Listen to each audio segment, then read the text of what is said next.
Ке заврши. Па после пауза. Да завршиме, добро, окей. Ајде, до почитуваната колешка се гледаше дека и на колешката и беше малку непријатно затоа што треба да се става во улога да ја брани владата на ваков начин, па се навраќа на некои периоди претходно, само докажа дека веќе 5 години се на власт, се она што го имале како план требало да биде испланирано, нема потреба од нервоза. Како што рековме, важно е да дебатираме овде, меѓутоа не треба, кога одиме во насока да политизираме, не треба да заборавиме дека овие комисии ги гледаат и граѓаните кои што се погодени од оваа енергетска криза, меѓутоа гледаат и македонските бизнисмени кои што буквално се чудат како ќе врзат крај со крај во престојната зима. Ги очекува турбулентен период. Неблагодарно е кон сите нив да се навраќате и да зборувате за периодот од 2017, кога документите кажуваат дека имаме 1 гигават повеќе производство на електрична енергија, че тоа раководство во тој момент успеало да произведе 1 гигават повеќе електрична енергија од она што се произведува денес. Тоа се факти. Факти се дека председателот на најголемата опозициона партија во тој момент ја оставил компанијата со 25 милиони евра депозит во банки и 14 милиони евра и заплати на посебна сметка. И тоа се факти, не можете да избегате од нив. Факт е дека во најстудената зима се трошеа драстично помали суми на пари кои што се трошеа од сега. Факт е дека додека беше ВМРО ДПМН на власт, имаше и други кризи. Светската економска криза беше која што го погоди целиот свет. И факт е дека економските тимови во тој момент подобро се справија со таа криза, па граѓаните помалку ја осетија, затоа што државата не смее да се надметнува над стопанството, над економијата на начин кој што го правите сега вие. Целосна доминација, практично и семејствата, и граѓаните, и бизнисот од една страна го погодувате со тоа што не домаќински работите криминално, нетранспарентно. Погледнете на секој истражување, вела дека секоја втора фирма која учествува во тендерите вели дека има корупција. Ви кажа веќе со податоци дека македонскиот бизнис плаќа двојно поскапа електрична енергија од оној во Косово. Па сега замислете каква е конкурентноста на македонските компании во споредба со оние кои што доваѓаат од Косово. Целосно се урнисувате домашната економија. И сега замислите, вас ве гледаат одредени граѓани кои што ви избрали, има и бизнисмени, можеби луѓе кои што треба да си ги платат своите сметки. И тие кога ве гледаат како вие говорите за зимата 2017, кога сите знаат дека ЕСМ, односно и РЕК Битола биле оставени во плюс 40 милиони. Тоа се факти, нема промена. Што ќе им вреди вашата интерпретација, дали ќе кажете дека некој потврдил или некој не потврдил?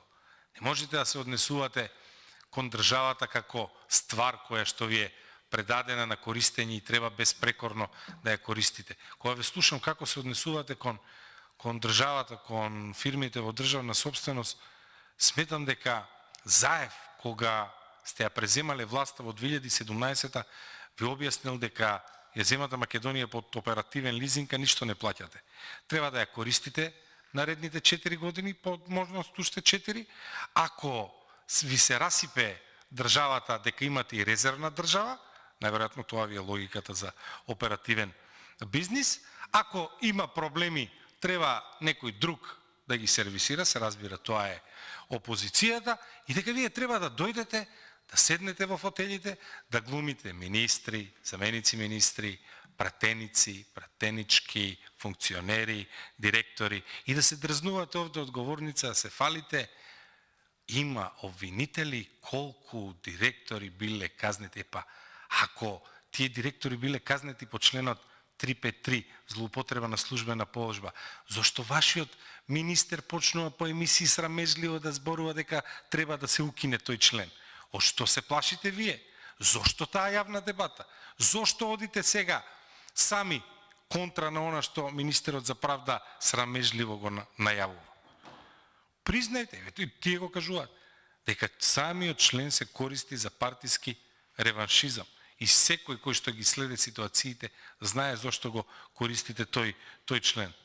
Само за партиски реваншизам. И жално е, кога доаѓаме во кризна ситуација, ваква кризна ситуација од овој обем, вие да зборувате за такви ситуации, да се практично да се ситите на целата таа ситуација. Ако веќе сакате да зборуваме за луѓе кои што се во неволја, да зборуваме и за граѓаните и за македонските бизнисмени. Стварно се наоѓаат во неволја. Со вашиот економски тим стварно се наоѓаат во неволја. И неспоредлива е ситуацијата од 2017 со ова сега. Значи сега имаме целосна хаварија. Вие сами кажувате дека има 1 гигават повеќе производство. Па тоа се 200 милиони. Тоа се многу пари. И вие сами тоа и го признавате. Сега, размислете како се осеќаат вашите поддржувачи кога ве гледаат, кога гледаат дека разговарате за период пред 5 години и ги обвинувате тие кои што раководеле пред 5, 7, 8, 10, што не биле доволно визионери да ви обезбедат на вас. Чи тргнувате на одмор со фамилијата, сте си ја купиле колата 2017, половно возило, сте оставиле фамилијата на сред пат, од Дојран на КФ зони и излегувате вие и на децата и кажувате, па ова што го направи предходниот е срамота. Тој нели мислеше дека ќе одиме ние на одмор? Тој нели мислеше дека ја имам маж, имам деца, треба да одмараме, треба да се бањаме. Како му се расипа колата? Ама тој, кога ја возел колата во 2017, му произведувала 1 гигават час повеќе електрична енергија. Тој кога ја возел возилото од 2017 го оставил со полн резервоар. 40 милиони евра внатре ги оставил. И сега вие 2022 резервоарот празен, чекај сега, чекај. Резервоарот празен, 25 милиони депозити во банки и 14 милиона евра во ГП ги нема, ништо нема. Да, како не сум прав бројки се тоа? Ги нема, плюс кредити, викате, чекај сега, повикувате влечна служба доаѓа министерот за економија, влечна служба вика, ја ќе ве однесам на одмор, ама ќе стигнете 30 април 2023. И вие не барате никакви одговори од него и додека се возиме, барате одговори зошто некој постапува така. Во тој момент, самиот податок, 1 гигават повеќе производство на електрична енергија.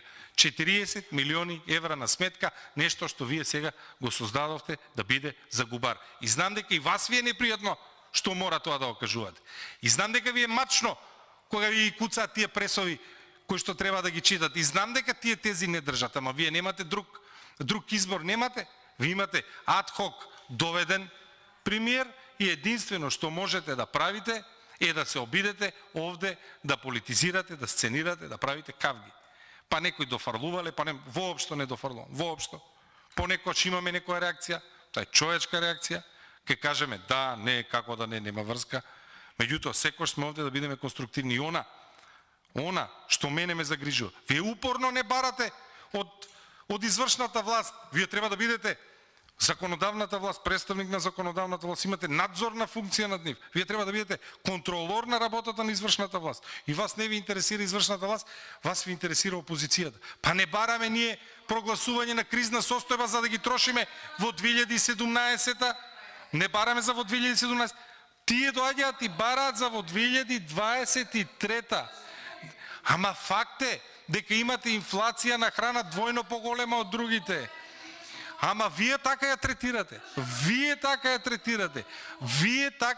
Вие доаѓате, сакате да искористите се до максимум, да го експлоатирате, целосно да го експлоатирате, до максимум, да го амортизирате и потоа адхок премиерот заедно со неговата политичка елита да си замине. Вие нема да заминете, вие ќе останете да објаснувате на вашето членство што се случило. Никој од вас нема да замине. Знам дека во ред знам дека па вие почнавте такви теми, вие почнавте да зборувате буквално за се и се, што наместо да зборуваме за кризна состојба, меѓутоа ве разбирам, морате да го одвлечете вниманието, практично таков беше и одговорот на министерот за економија. Јас го прашувам за хидропотенцијалите, јас го прашувам за резерви на јаглен, јас го прашувам за производството на ноќни вишоци, тој излегува со лични квалификации.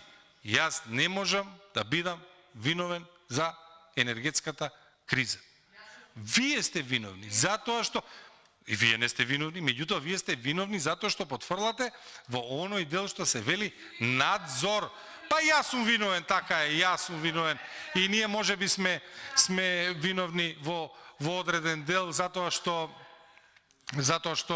ве толерираме, затоа што можеби сме дозволиле, затоа што сме дозволиле, затоа што дозволуваме непречено да излегувате и да велите со сите механизми ќе ги избереме уставните суди. Закана. Може, тоа е закана, вие ни се заканувате отворено. И министерот за економија наместо да одговара на прашање кој што му ги поставува пратеник, се дрзнува и да навредува. Па имаме председател на комисија кој што око не му трепна. Како не смеам да коментирам? Како не смеам? Па ние имаме председател на собрание кој што е шампион у толкување, па и ние научивме по некоја вештина во толкување, и ние научивме по некоја вештина за толкување. Барајте одговори од министерот за економија, барајте одговори од министрите, барајте одговори од владата, барајте како стигнаме до овде, а ако навистина го мислите тоа што го зборувате кога велите да нема сомнежи во транспарентноста, дајте работно тело, дајте анкетна комисија, дајте јавна расправа, дајте да го намалиме периодот на кризната состојба. Зошто да не и видиме очи до 30 април? Не. Пократок период, нека биде пократок периодот, нека биде 30 дена, нека дојдат после 30 дена да објаснуваат каде ги потрошиле парите и да ги видиме договорите за набавка на јаглен кој што само еден тежи од 6, 7, 8 милиони евра и видовме за ноќните вишоци за 25 часа 10 милиони денари, за 35 часа 18 милиони денари. Тоа е катастрофа. Недозволиво е да имаме собрање денеска, да разговараме за се и се што, да не разговараме за тие теми. Тоа прво треба вие да го побарате, затоа што вие сте на власт. Вие одговарате за постапките на вашите министри. Вие први требаше да излезете и тоа да го побарате од министерот за економија, а не ќе го погледнете стенограмот. Страна и еден ред, толку, крај. Таков ќе биде стенограмот. Толку. Не се бара така кризна состојба. Не се бара така доверба од граѓаните. Не е тоа начин. И овој судир овде во собрание кој што го имаме фингиран, измислен од страна на парламентарното мнозинство, служи само, и сум го рекол, само да ја заштитиме, односно вие да ја заштитите хипертрофираната власт која што не знае до каде и се незините овластувања. И тоа е практично изворот на целото зло и тоа е изворот на нашето несогласување. Немаме ние никакви лични несогласувања со вас. Никакви. Меѓутоа, министер за економија да излегува, да навредува колега пратеник, а вие при тоа да се ситите, не знам. Тоа кажува за вас. И за вашата деловна етика. И така, што се одржувате такви пресуди како што се одржувате, тоа исто зборува за вас и за вашата политичка етика, па тоа сите механизми ќе бидат употребени, тоа многу современо звучи тоа, многу современо мафијашки, као или ќе го осигурате објектот или може да ви се случат многу непредвидливи работи. Така звучевте вие. Не знам кој ви е советник за тоа, ама се гледа дека тие истите советници ни ја водат и кризната, и кризната состојба така ја раководите.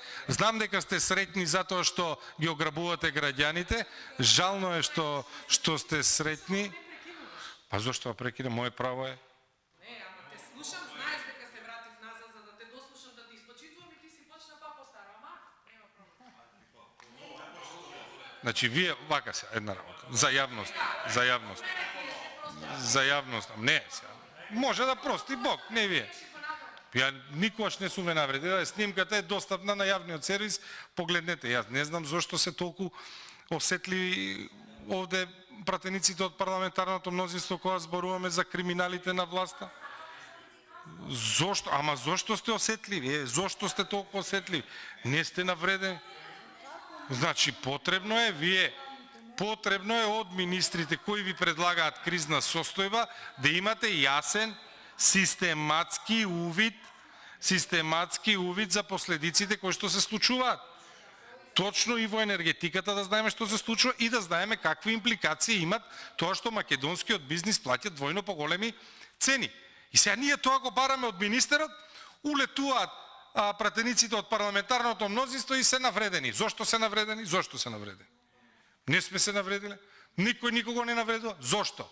Затоа што мора да се заштити оваа власт и оваа влада, затоа што знаат дека овој е последниот воз. Крај, завршена приказна. И сега последните ресурси се штитат со сите сили. Меѓутоа, вие можеби ќе издржите, верувајте ми, граѓаните не можат да издржат. Стопанството не може да издржи. Македонскиот бизнис не може да издржи. Ќе ве молам да бидете разумни, конечно, охрабрете се, дајте работно тело, дајте да го скратиме рокот, можеме да го скратиме рокот за кризната состојба, 30 април 2023 е далеку. Јас лично не би имал доверба дека овој тим кој што не доведе до оваа ситуација ќе може да не избави и да и дадете вакви овластувања, затоа што сваќате дека ги давате овластувања за дискреционо трошење. Тоа треба да си го знаете. И затоа ја зедов оваа контра реплика, затоа што нема да дозволам моите тези кои што се јасно наброени, барам од владата која што е представена од министерот да ни даде слика за резервите, за колку јаглен имаме, колку газ имаме, по која цена ќе се набавува, дали е договорено, која е состојбата во хидроакумулациите, да не ги објави договорите за набавка на јаглен, за да видиме што е спорно и зошто е сензибилизирана јавноста. Тоа беа моите барања. Секоја реплика беше само во насока да се избегне од суштината, дека барам отчетност, затоа што тоа го барат граѓаните, не јас, од ова влада. Затоа беше и првата контрареплика и оваа сега, само за да не дозволам нашите тези да бидат извртувани и да разговараме, да се навраќаме наназад во моменти кога гледаме дека сме имали и гигават повеќе производство на електрична енергија и тие предпријатија биле оставани во плусови. Она што не загрижува е актуелната ситуација и тоа треба да биде моментот кој што ги загрижува сите и пратениците и министрите. За жал, видовме еден неодговорен однос со меѓусебни навреди, тоа ќе го надминеме, тоа е помала штета. Вистинската штета ќе ја трпат и граѓаните и македонскиот бизнис, затоа конечно да се вразуми парламентарното мнозинство, да го врати достоинството на владата и кога ќе бараат вакви кризни состојби, да барате соодветен однос кон собранието и соодветен однос кон нивните работни обврски. Ви благодарам.